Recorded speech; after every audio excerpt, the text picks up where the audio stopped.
It's a very important time of year again. To rotate my tires? No, Chico. Is it time to start holiday shopping already? No, man. It's time to make our voices count by voting in the midterm elections. Oh, that very important time of year. Yeah, that's right. Election day is Tuesday, November 8th, which is actually right around the corner. Yeah, and Flick.vote has gathered all the information you need in one spot. Like the fact that you need to request your vote by mail ballot no later than October 29th. Or that early voting starts the last week of October in several parts of Florida. And early voting ends November 6th, all leading up to the big election on Tuesday, November 8th. So look, we know there's lots of information out there, but Flick.vote has all this information you need in one spot. They even have a Voting 101 video detailing what you need to know about voting in Florida, just in case you're curious about any of the recent changes. So visit flick.vote, that's FLIC.vote today, and cast your vote this election day, November 8th, to ensure the voices being heard reflect the diversity that is Florida.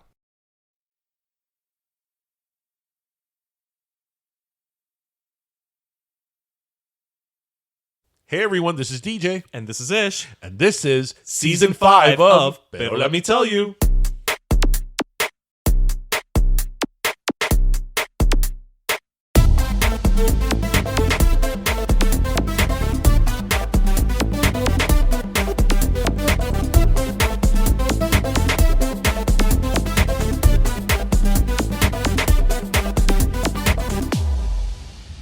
Oye, mi gente, so if you follow us, if you've heard us, you know that we can never resist delicious food.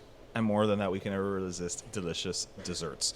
So, of course, that means that we have to be here with executive pastry chef Max Santiago. And actually, this interview is happening at Batch Cookie Company. And I wish you guys could just smell this interview because it's like... It's my personal version of heaven. So thank you, Chef Max, for saying let's do it there, because that's part of the gig. Damn, it smells phenomenal in territory. Here. Jeez Louise. So, I mean, again, thank you for swinging by our little dog and pony show. Now you're a Florida boy. You're a Miami boy, right? Born and raised Miami boy. Super proud of it. What area were you from? Westchester? Westchester, That's baby. right. I grew up there. My mom still lives there. She has the house that we were in since I was, 7, 8 years old? Damn. See, I should have known that, because if you're friends with Burger Beast, that must mean you're from Westchester. It was on my block, literally like 4 houses down. Oh shit! Okay, so first of all, steal each other's GI Joe and Transformers. First of all, I'm so sorry you've known him that long. But we all make do. We have a support group. We meet on Thursdays. It's yeah. But no, so I want to kind of jump into this because obviously as we stand here actually in your cookie shop, I find it fascinating. You've been a pastry chef for over 25 years. 28 years. Over 28 years, yeah. But you are also former Air Force. You were That's where I started cooking. You were in the Air Force. So I mean, how do you go from Air Force to pastry chef, right? Because I feel like that's a very good, fair question. Not a traditional trajectory, I think most people would assume, right? So, very young age, I came out of basically the high school, and I went right into the Air Force, not having a career, and I went into a category called Open General, and you can pretty much get a long list of different jobs, but the ones that everyone falls into the majority of the time says you're either a cop or a cook. They were very honest with me. Okay, so either a C or a C. All right, got it. But it's not really just to cook. I was in the hospitality industry in the Air Force. So I could have worked in anything that had to do with, like the hotel in the Air Force called billeting. There was a gym, a rec center. Oh. Anything that had to do with hospitality, that's what we covered, right? I didn't even know that was a thing in the Air Force. Anything that's in real life is on a base, has to be done by military staff. That makes sense. Yeah, so you have people that work on the electricity that are the electricians. There are people that work on the telephone poles. So no outside contractors. Military. Not really. Okay. They do have a little bit here and there to help out, but it is run by a military person. Wow. Yeah. Interesting. So you're in the Air Force. You're taking that route, and what is it that said to you, all right, chef, and then pastry chef? Because I had no choice. I had to start cooking. From a very young age, I've always been the type of person that is super hardworking, and I give my 150%. Right. So I quickly, I learned how to cook, and I've been an artist my entire life. Okay, I always okay. thought I was going to be an artist, drawing and sculpting my whole life. I was in advanced classes all through school. Okay. So there's always been a creativity inside of you that had to come out. Definitely, I'm more of the creative sort. More And than I cannot do an office job. There's no way I can do it. As somebody who has an office job, I hear you. Were you someone who was like always just even cooking from a young age, like in terms of the creativity, or this was something you couldn't have fathomed at all as a kid? Those were really good questions, because actually, there's different kind of chefs out there. There's some that that's in their blood because their mom and their grandma did it with them growing up. Right, generational, yeah. Yeah, I was not like that. I was the complete opposite. My mom, typical little Hispanic mom that just spoiled the crap out of me and my brother. We never had to cook. We never had to do anything. ¿Para qué? Si la cocina So I literally grew está ella. up. Yeah, I literally grew up in the Air Force. I became a man. They taught me how to. They taught me how to iron. They taught me how to fold my clothes. They taught me how to cook. Whoa. They taught me to be the first person at work and the last one there. Like, Okay. I really got a really good work ethic being in the Air Force. And when I got there, I could tell you this much: I got written up like 100 times before I finally snapped out of, I was the late one. I slept in. I don't know you very well, but there's a rebellious streak that comes out when talking to you, so that doesn't necessarily surprise me. Well, I just was spoiled. I didn't have those work ethics, so I was late all the time, and I didn't like waking up at 4 in the morning. And Who the hell does? yeah, it was tough. It was tough It's wrong. as an 18-year-old to do that. But once I got it, I did veer right to the pastry because it was. So it was something immediate. a lot more Pastry just artistic. called your attention. After a year or two of doing cooking, I was asked if I wanted to learn how to do the baking, and I picked it up so easily because I'm very OCD and I'm meticulous. And if you notice, most good pastry chefs are very OCD and controlling, and they don't like things out of order. You would have to be, though. Yeah, that's how we are. You have to be, because there's a detail, especially to the finished product, right? It has to look Go a into certain any way. restaurant and- and ask the chef, "How's your pastry chef?" They're gonna tell you they're OCD. That's if they're being nice, right? Yeah, that's the nice way to That's put a nice way to put it. They could also say they're a pain in my ass. Yeah, that's a dickhead.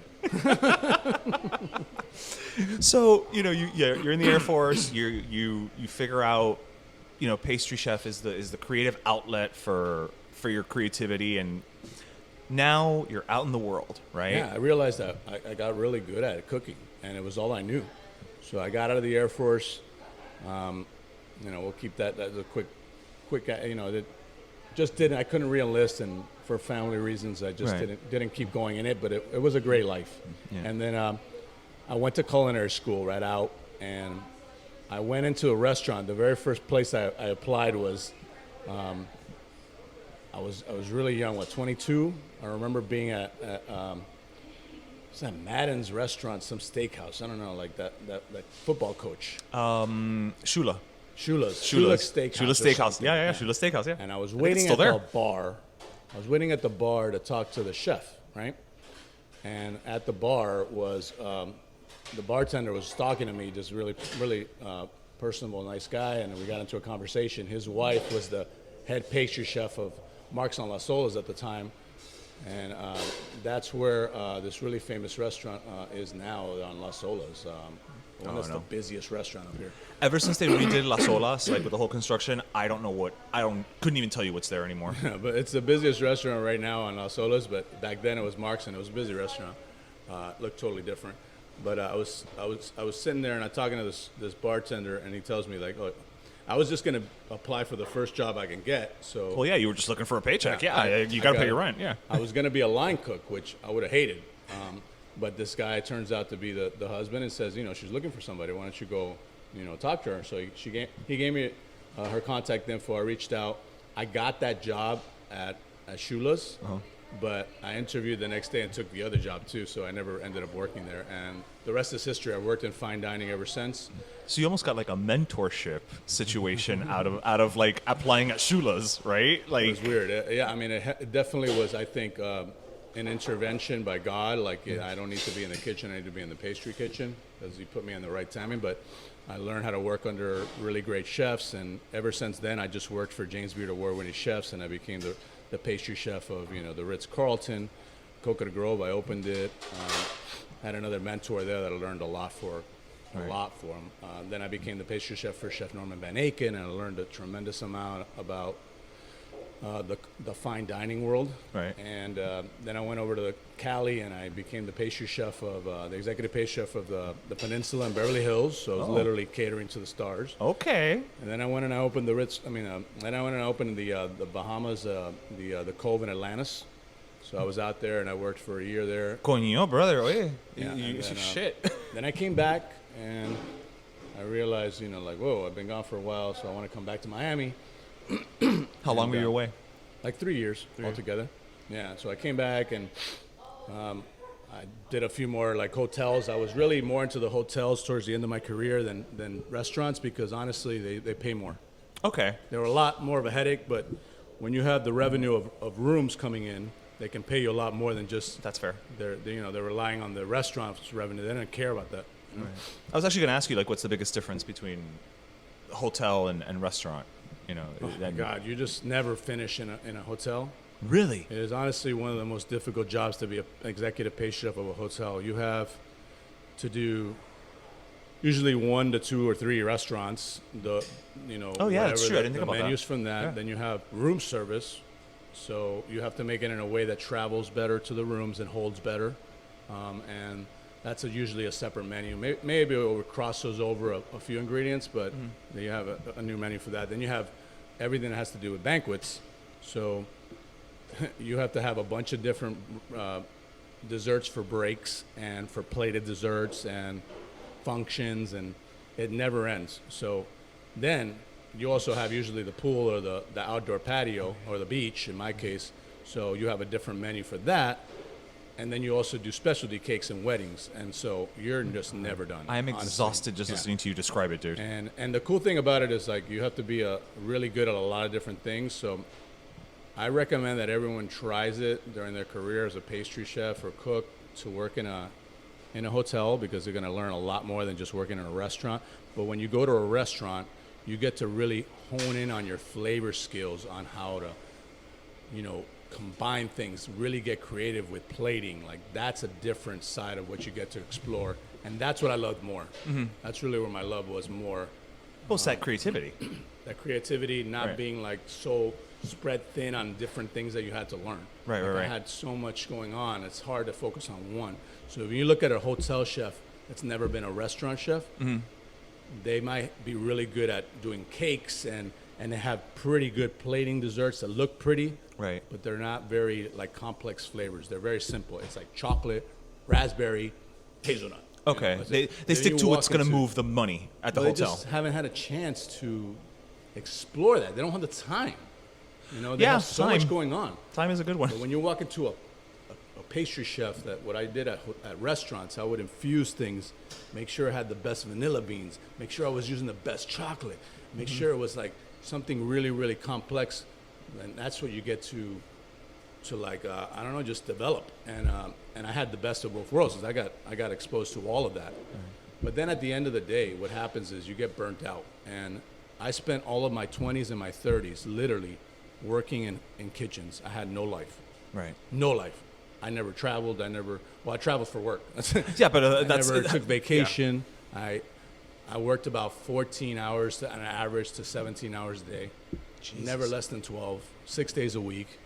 And it got me to be a really great chef and very whatever, like, whatever. It got you to where we are today. Level of where I am. I paid my dues, but like I was talking to you a little bit on the side personally, like it's a I don't know, it's like this thing that just became okay in this industry to overwork your staff. Like that's not okay. They don't, you need to care about the people that are working for you. Take care of the people that work with you. You're a team, and they will in turn be happier, stay with you longer, take care of your customers, and your clients will keep coming back if you take care of your staff. Yeah, and I say that as someone standing in one of your shops, one of your batch, cookie company shops, I can see that you've applied that here because I'm seeing your interaction with your staff, and we're happy, and we love it. Yeah. they're just like cool. You know what I mean? It's just everybody's like, all right, you will not I'm here, see I'm at work. This is fun. I'm making cookies. Like that's what we want. We want you to be happy when you're coming to work. It is the worst feeling in the world when you dread coming to work. Oh God, I gotta go in our. Like, you We've don't all wanna been have there. that, man. We've And that's the all majority been of there. it. That's the majority of this industry, man. You work somewhere because you want to learn, and you look up to the Pay your chef. dues. You look up to the chef, and you take the gruesome toll that comes with it. Working a ton of hours for very little in a really hot place. Pardon my French. It's bullshit, man. You don't need to do that. That's not the worst French we've done on this show, so feel Right. free. Told you, man. It's bullshit, and we got to break that stigma. It's time to bring our industry together with the rest of corporate America, where we actually take care of your team, like you care about their balance with life. You give them ample time to take vacation. You have enough people to cover shifts. Like, Do man, you think that's changing? I think Gen Z is not putting up with But a lot of yeah, shit. because I feel like nowadays, and this is, it's funny because I love this conversation. It's not where I had, thought we were going to go, but screw it. Listen, I'm a businessman follow now. the I'm thread. not a chef so much, so. You know what? turning into No, that hold on. balance of Because the you two. showed me your little test kitchen Oh, area, yeah. so you are still a chef, sir. Okay, I'm still It's- a chef, but yeah. I got to tell you, I haven't worked physically in a kitchen. It's in the last 3 or 4 years, as much as it's been more about like creativity, working from home, and about my laptop, doing traveling. So basically, I've done less cooking in the last 3 years than I've done in my entire 28-year career, but I've made 10 times more money. Right. So you tell me, what doesn't make sense? What makes sense is, do you have stock options, sir? Because I think I'd like to get some based on just that statement alone. Yeah, So- I have a better life right now than bankers do. Well, All right, and, I don't even work 8 hours. and bankers, as we know, are like 9 to 5. Like at Yeah. 4:59, they're clocking out. They're done. I was off yesterday on a Saturday. I never could do that when I was a pastry chef of anywhere. Isn't that a great feeling? Yeah, I can take any day I want off because I take care of my staff and they take care of me. Right.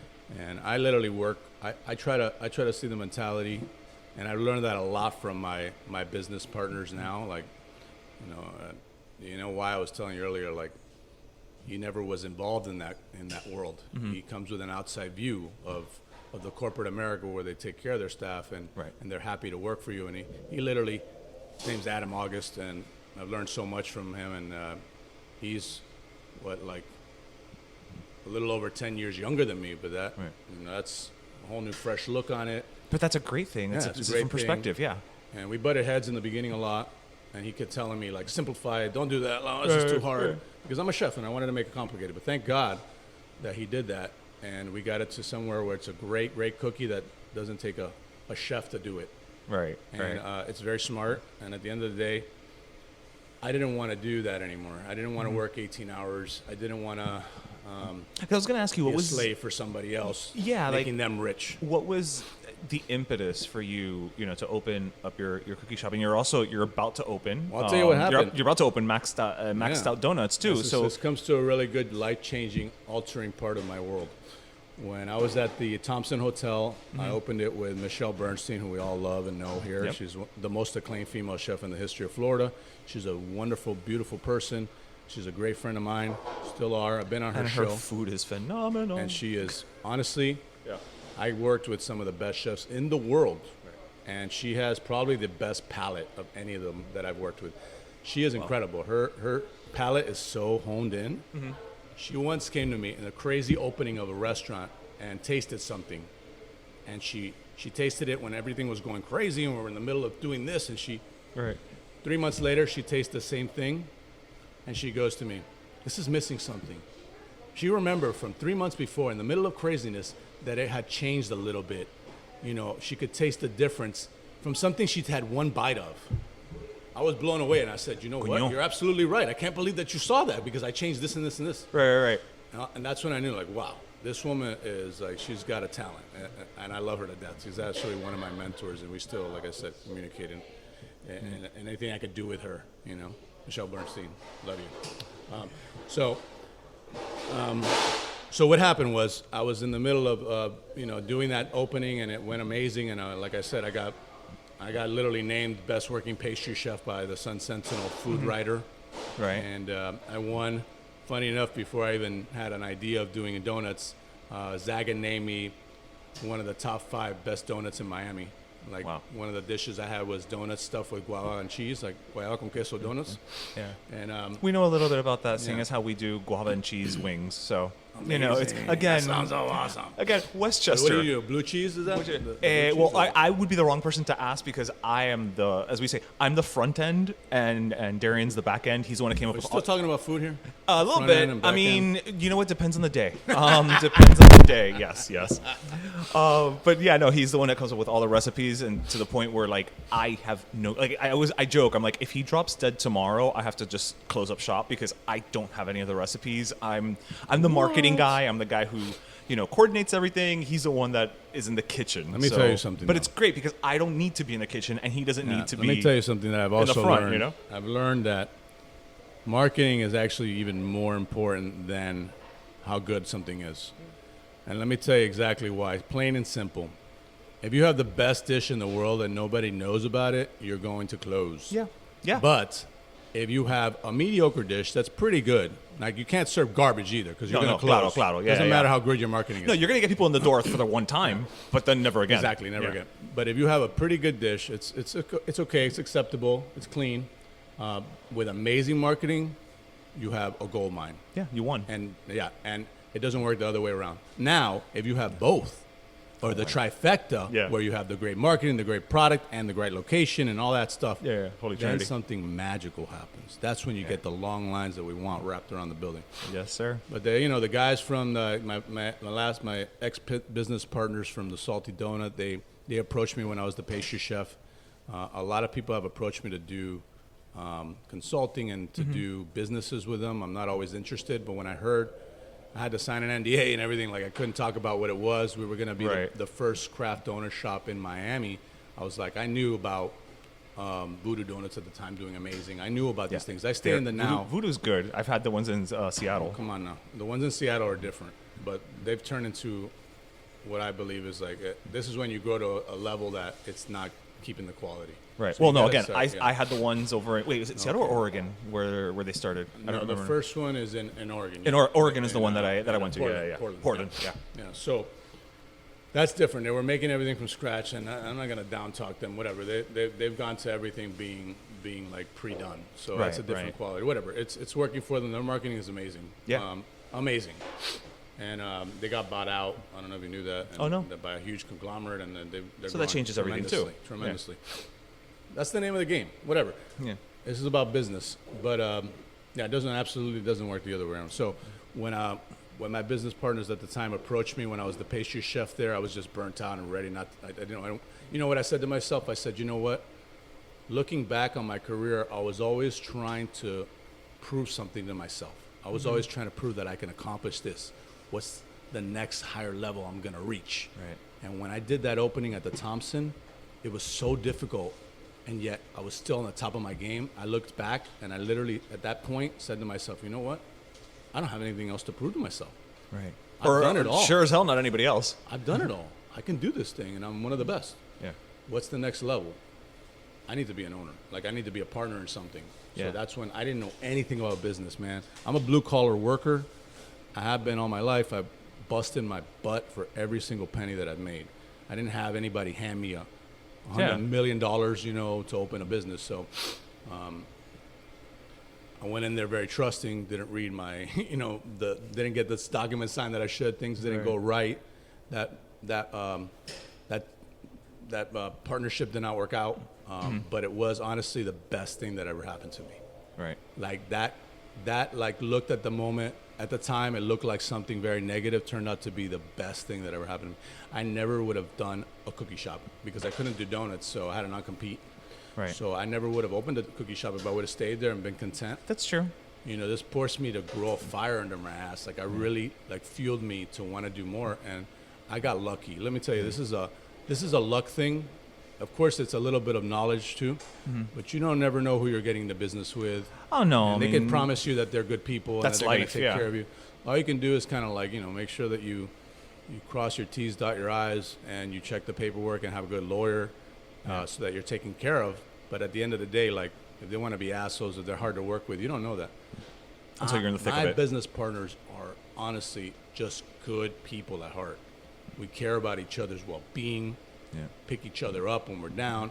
We get into plenty of arguments. Don't get me wrong. But that's part of business. That doesn't But mean anything. At the end of the day, we love each other and we genuinely care about each other. Right. That is amazing. Like that, I got so lucky, and they taught me the complete different opposite of what my first example was. Well, that's you know? good. That's good. Yeah, But I gotta so say, Now let's get to where you asked where this whole thing started. Yeah. So I had the non-compete, and I kept searching for the right business partners. And at the end of the day, I realized like there's no such thing as a perfect business partner, because if they're going to invest money, they want to like control the business. So I ended up kind of just doing it on all the money that I've saved from all these tremendous, like, I didn't even bring that up. I've been, that was another great thing that happened, because we did such an amazing thing at the Salty that everyone from around the world wanted to do what I was doing for them. So I started getting people calling me, and I've literally opened up at least 10 donor shops since I left in the past 3 to 4 years all over the world. 3 different ones in You're Saudi like a donut Arabia. ambassador. I'm one of the most sought after donut chefs in the world. I'm very well known in the donut community. I guarantee you never would have envisioned None that of as that a kid. stuff would have happened. Yeah, no. You never thought that And was if you going would to have asked me happen. 10 years ago, like, would I just be doing donuts? And I would have been like, you're nuts. I'm going to make the best, like, badass desserts. And somewhere along the line, I realized, like, I don't enjoy that. Like, I don't enjoy being stuck in a kitchen for 18 hours, not having a balance in life. I did that long enough. Right, But I was right. always pissed off. I was always mad. And you didn't know why. And I didn't know it was in the back of my mind, So in the back of my, like, somewhere in my subconscious, I was fighting it the whole time. I didn't want to get out of there at 1 o'clock in the morning because the last person decided to, order dinner right before we closed, and I had to wait 2 hours, and then they didn't even get dessert. Oh my God, how many times did that happen to me? Oh Sir? my God. No. Yeah, you're stuck there, and it's like, bro, I want to go to space. Come on. Oh, nah, I had that little fun, a little bit of fun. It's a dangerous world out there in the restaurant industry too. That's a whole other topic we could talk hours about. But yeah, they approached me at the right time, and I learned a lot from it. It was the best thing that ever happened to me. I made enough money to be able to be the CEO, and named after me now. So I'm opening up my own donor shop now. It's taken a very long time. I learned a lot from it, because even though I've been a partner now of 3 openings with my cookie shop, we have a CEO there that does all the building and worries about that. But this one was it was a very new experience, because I had to do everything, and it was awesome. I've learned so much in the past But you were also year. able to apply the learnings from Batch. Absolutely. So- I had direction. I have the connections to whatever I need, the help. My business partners are like open books with me. Like, they'll help me with anything I need. They want the best for me. They ultimately, if Maxed Out is successful, it's going to just look better on all of us. No. When, not if. Yeah, when. When. Yeah, it absolutely is going to be. So we'll talk about a little bit about Maxed Out, what I want to be. Yeah. What I've learned throughout the years now is, like, yes, I can do the coolest, fanciest donut in the world, but I want to be the Peter Pan, the Stan's Donut, the Randy's. These are places that have been around. They're institutions of Miami that we don't have. We had some that tried. We had Velvet Cream. We all know about that. They all went to like doing things like not the right way and using box things again. I promise to be always the best tasting, everything made from scratch donut shop. And it will be around, like, I want it to be an institution. I don't care about what the Salty's doing. As far as their business model is very different from mine. It's a great business model. If you have the money to do it, you come to the most foot trafficked area in different parts of the country. It makes total sense, yeah. And, right away start making high revenue. It's a lot more initial investment, but you get, higher amounts. But I just want to take care of myself, Florida people. I don't care if I'm in every single state. Right. We are going to do something that is very consistent because of my background. You will always get the same tasting quality no matter which location goes into with hospitality. We're going to treat you like family. And our menu is going to rotate. Every single week you're going to see a brand new donut, but you're always going to also have the classics. I cannot tell you how much I hate when I walk into a place that doesn't have my favorite donut or my favorite cookie. So I'm going to make sure that there is 10 classics on the menu every single day. When are you projecting the opening? Because I know there was some problems with It's been a long time. with the permitting and all that crap. Finally got somewhere, getting somewhere, and they literally just closed up all the walls. So that's huge. We get the screw inspection tomorrow, And once we do that, we can literally start building everything inside. Nice. And then after that, it's just a matter of passing the final inspections, getting our temporary operating certificate, and then we can open. So I honestly, there's not a lot of work left to do in there. We could be done with everything in 2 weeks. So it's the rest. Shit, wow. Yeah, the rest is a matter of permitting. So Yeah. I cannot give you an exact date. Bureaucracy but we should at be its open best. by the end of this coming month. Okay, all right. Okay, So that's what I'm hoping so for. you'll, by the end of September, early October. Exactly. So Give we'll or do a take. little bit of testing. So Okay. it probably will be more for the beginning of October. So that's what I'm aiming for. Again, don't quote me on that because it's all It's up to the city at this point, unfortunately. And North Miami Beach has been honestly one of the most difficult places to deal with. The inspector from hell is there. Honestly, the inspector from hell. We had this plumbing inspector. He's like a drill sergeant. Honestly, I even asked him, "Were you in the military? You remind me of my drill sergeant." And he started laughing. The guy failed us every single different phase that we had to go through with him at least once or twice. He's delayed us months. Yeah. This one guy. When everybody else comes in there and just says, "Oh, you got this, okay, fine, See, bye." check, yeah. He looks for shit that shouldn't be worrying about. It's a second generation kitchen. It should have taken Okay, so 4 months. you're to not building open. from scratch. No, man. It's taken a year for a second generation kitchen. It's absolutely absurd. Went over budget by a tremendous amount. I learned a lot from this opening. Yeah, that's all right. So, I'm on this medication for my high blood pressure, oh shit. and what it does is it dries my throat out, so I lose my voice very easily. Oh, but then you get that that sexy raspy thing that works that so Rod well Stewart going on? yes, it works so well in audio. So feel free to keep not drink anything and just keep going, right? I sound like a retard. Sorry. No, it's all good, man. So I wanted to bring up. I wanted to talk about two things. One, because you mentioned, you want to make sure, obviously, that when you're creating your products, it's got quality, and it's not just mass produced, so to speak, right? Do you find that nowadays, because of social media, there are a lot of, desserts, to just broaden, cast the net wider, that are beautiful, that they're super pretty, that they are great for pictures, and then you taste it and you kind of go, eh? Exactly. You know what I mean? This And- all comes down and- to what and we I- talked about. yeah, You can and have a I- mediocre product if you have the right marketing. And There's so many I- different ways to market nowadays. Dude, and I will say, your product manages to do both. Because it You looks have that- pretty, that's and, when you and have you've them. actually got the taste. And I have the experience and the knowledge through all the years. I know what the best places to buy the ingredients are from. Right. I have already tasted every single different type of brands and different Right, no varieties. of surprises. Everything out there. I know how to make everything from scratch, from our blueberry compote that goes into our lemon blueberry. It's all in-house. Awesome.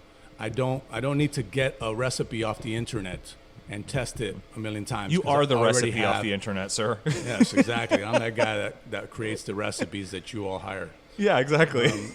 But you know what? It's made a lot of business for me, so I can't also hate on it, because all these places have opened because especially during the pandemic, they had to make some money at home, and then they became bakers because they enjoyed it, True. and then they started doing something at home. And for some reason, I don't know why, that turns out to be a cool story to people. Ooh, I was making stuff out of my mom's kitchen, and then I just started doing that. Why is that cool? Well, because I think a lot of people like to think that, I think it ties back to the American spirit of it all, right? Where it's that, the land of opportunity. Anybody can. I'm a lot more impressed by Can achieve. I I think spent that's- over 20 years in a actual commercial kitchen, honing my trade. And that's Oh, nobody's cooler gonna to take me. that away from you. That's Yeah, cooler yeah, to me than yeah. hey, I was just working out of my mom's kitchen the other day. Ooh, I want to buy your product. Yeah. That doesn't make me want to buy your product. I'm sorry. I don't know how If that your sounds. product is good, then I'll buy your product. Not Yeah, your exactly. story. Your story may bring me in. Good story is very good. Let me It'll- tell you, it'll I bring look me for a in, good story. And but- I also support local. Everything I do. Yeah, I'm using the best coffee local roaster, Great Circle Coffee. He won the Rising Star Chef Award for coffee, and coffee is going to be just as important as my donuts tasting perfect and good. I promise that when you go in there, you're going to get a great smile. You're going to get your coffee done exactly the way you like it, every single time with a timely manner. Because as I learned earlier today, Chef Max is a coffee snob, and I'll leave it at that. I learned it very quickly, first-hand experience. I'm that way with all my food, though. The degree of detail that you put into your coffee. But and speaking of detail, you mentioned something to me when I first got here. You're walking me around. Like you mentioned, similar to your donuts, there's always going to be 10 cookies available here at Batch, and you're always going to have the standard chocolate chip cookie and the vegan chocolate chip cookie. And you were talking about the vegan, and I'm assuming based on what you ordered for your coffee drink, you're not a vegan. But, no, I'm not. But I find you seemed very passionate about it. I am. I'm super passionate about it. And actually, I've tried to go vegan. It's just I'm a chef, and I want to experience food in all of its life. And I think it's a very fun experience to go to a restaurant that can make a meal taste and look amazing without any byproducts from an animal. I find it a fascinating new way of eating. It's a feat.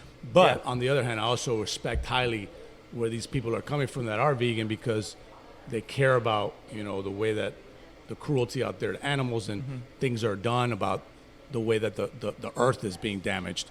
So I respect it highly, and I don't see this as a trend. Like I refuse to do certain trends with my cooking, because I think I know. Like, what would you consider a comes and trend? goes. What would you consider a trend? The South Beach diet. Okay.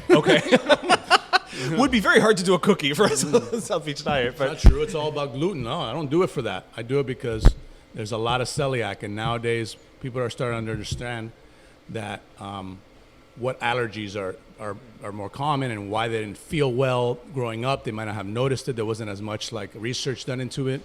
I think also through time these things have developed stronger and more I don't know, in some ways it's just evolution. There's more celiac, I think, more than ever. Or maybe we're just realizing it now because we didn't know. I think we just are recognizing it more now. Yeah, but it's important for me. I am a chef, and my job is to make delicious food for the public and for the masses. My job is not to make food the way I like it and feel like it. That's not the way a chef should be thinking. Okay. A person that thinks that way, they're ignorant. They're closed-minded. Right. I'm not scared off by saying, oh my God, I can't make something with butter. That means, I'm not going to really make. If you do that, if you say that, you're copping out because you're scared of taking on a new task. I literally, in the beginning of that whole trend years ago, purposely worked with a company that did everything from scratch when it came to vegan, because I wanted to, grow a really vast knowledge and background of it. I spent about a year, and I got a good basis on all the key recipes that I think are important to have an understanding for. So I even did Danishes from scratch with completely vegan. Mm-hmm. I learned how to do a bread pudding. Pudding alone is something you need the eggs for. Oh yeah, cream. Right. Yeah. It's a custard that's vegan. So I learned the basis, cookies, like cakes, all the things, and I practiced them over and over. And I made them several times over again. I'm talking about 6, 7, 8 times sometimes the same So recipe. not one time and done. No, I tested it for about a year, man. And it's very important for me to make the cookies and the donuts taste as good. And the truth is, we have one, for instance, the Pop-Tart cookie that's vegan and gluten-free. Regular people come here and order that consistently. Mm-hmm. They come here to get that cookie. It doesn't matter if it's vegan. They can't even tell. In fact, most of the time, if I don't tell them, they don't even know. They're like, people that come and get it all the time, when I tell them, that's vegan, right? They're like, really? Oh my God, I didn't know that. And if you tell somebody, because there's that stigma that it usually tastes bad, because it usually does. Well, because it's people, an afterthought. But I think when it tastes bad, it's because, to your point, it's people who either aren't taking it seriously, right? They're not feeling passionate about it. It's a trend to them, and they just want to put it on their menu. Right. Or they're not doing it like you multiple times to make sure that they get it right. They do it once, and since their mentality's already, this is going to taste like crap anyway, so I don't care if it tastes good, bad, and different, and throw it on the menu. There's also a very big misconception, because people think because it's vegan, it has to be healthy. No. It has nothing to do with that. It's just still plenty of fat and sugar in there. So do not get it's still a cookie, kids. Do not get it twisted. And so people, when I tell them, especially dads, they're like, oh no, I want all the fat and sugar in mine. I'm like, there's plenty of that in there, buddy. And they're like, you're not skimping. Yeah. So don't, they're right away. But if I don't tell them, here, just try this one. It's a new flavor. I want you to taste it. Sure.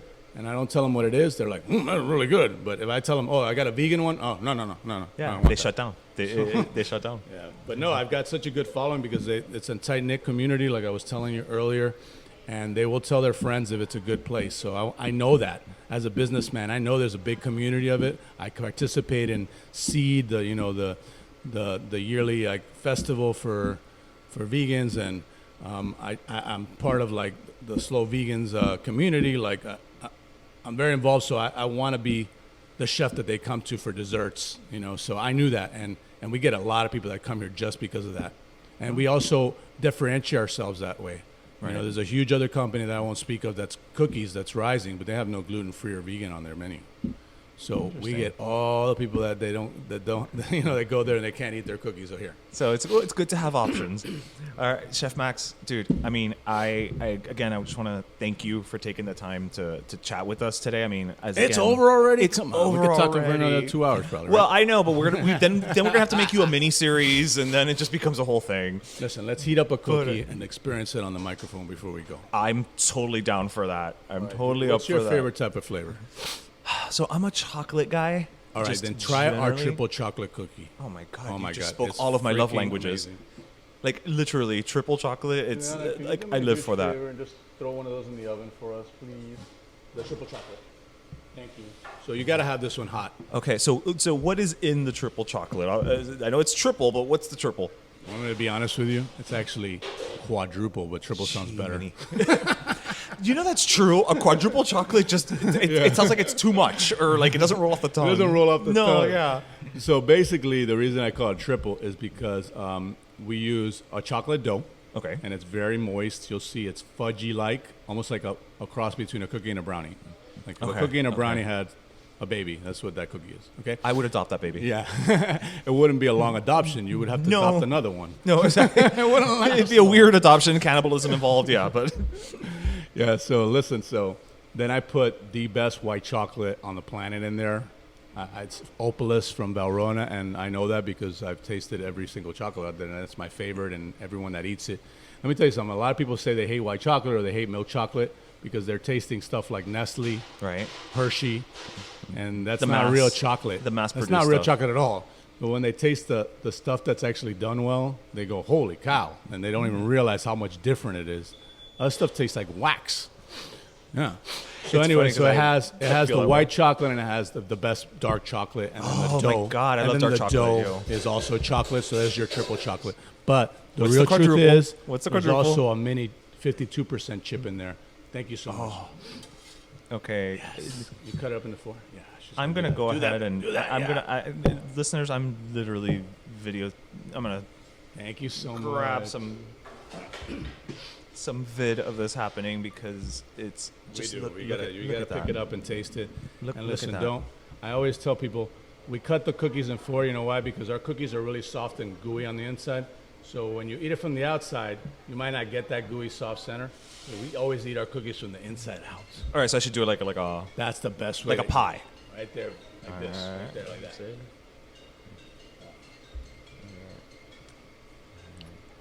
And take a little bit of time. Take a little bit of time to just taste it. Don't just throw the whole thing in your mouth. All right, I Those feel are like really you good know me. ingredients. The fact that you said that. Yeah, All it's right. really good ingredients. Take a big bite. Oh my God, that's But- insane. All right, hold on. I wanna. Take a big bite, but you gotta really just to appreciate those ingredients. Okay. Okay. You taste the quality of those ingredients in there.